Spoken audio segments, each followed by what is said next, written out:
Voltamos, galera, para mais uma videoaula e agora nós vamos entender como que se deu as revoluções na Rússia.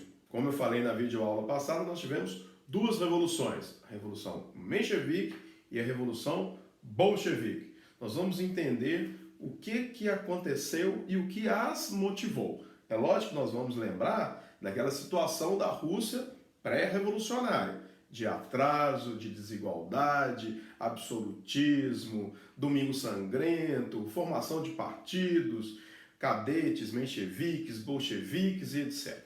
Mas o caldo vai entornar realmente a partir de 1914. Vamos lembrar que em 1914 tem início a Primeira Guerra Mundial.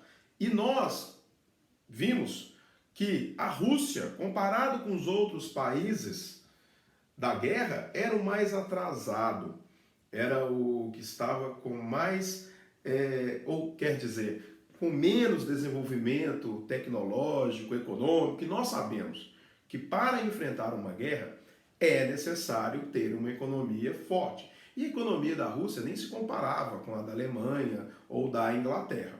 Então, a Rússia sofreu muito durante a Primeira Guerra Mundial.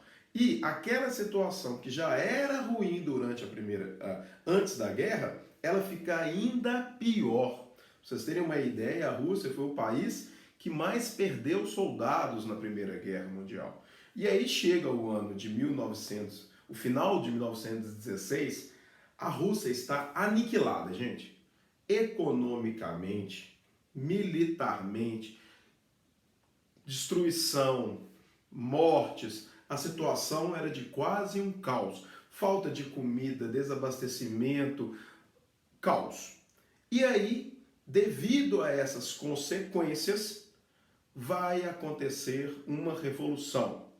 Eles vão tirar o czar do poder e vão transformar a Rússia numa república democrática, aonde o controle estaria na Duma. Você lembra daquele parlamento? E quem que vai pegar o poder? Vai pegar o poder vai ser Alexander Kerensky, que era o líder dos mencheviques. Por isso que essa revolução fica conhecida como Revolução Menchevique, ou branca porque ela não vai ter tantas transformações assim, certo? E ela aconteceu em fevereiro de 1917. Quando Alexander Kerensky, ou apenas Kerensky, pega o poder, ele vai começar a colocar em prática as defesas dos mencheviques, dar apoio para o fortalecimento do capitalismo. Então o que eles vão fazer? Primeira coisa, abertura econômica, favorecer a entrada de capital estrangeiro.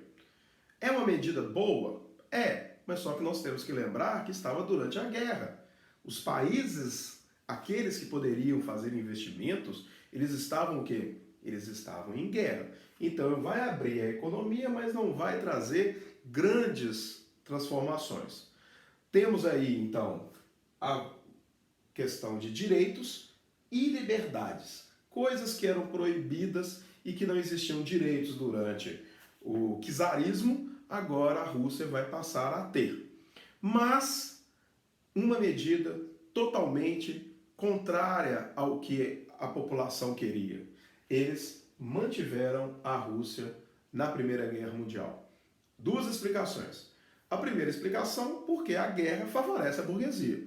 Ela vai vender, ela vai produzir. Então, guerra é boa para a economia, certo?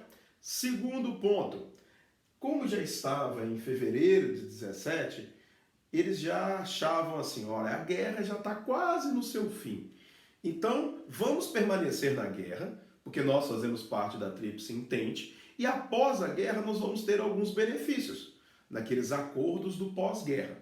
Só que explicar isso para o povo não é fácil.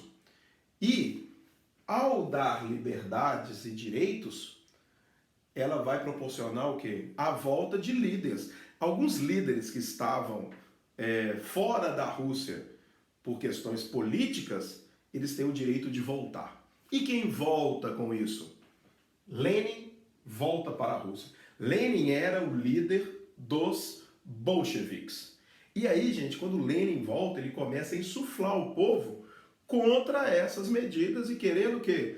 A saída da Rússia da guerra. E aí ele entra com as teses de abril. Repara para vocês verem que a Revolução começa em fevereiro.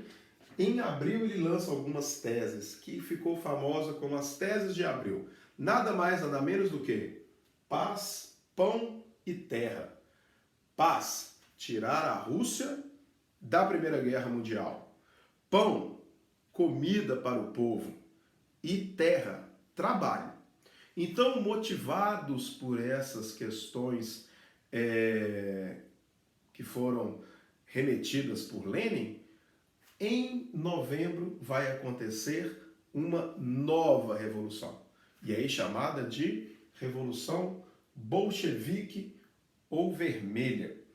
E aí nós vamos ver o início de um processo que vai levar ao socialismo. Um socialismo até próximo daquele defendido por Karl Marx, certo? O que ele vai fazer? Ele vai criar o Conselho de Comissários do Povo.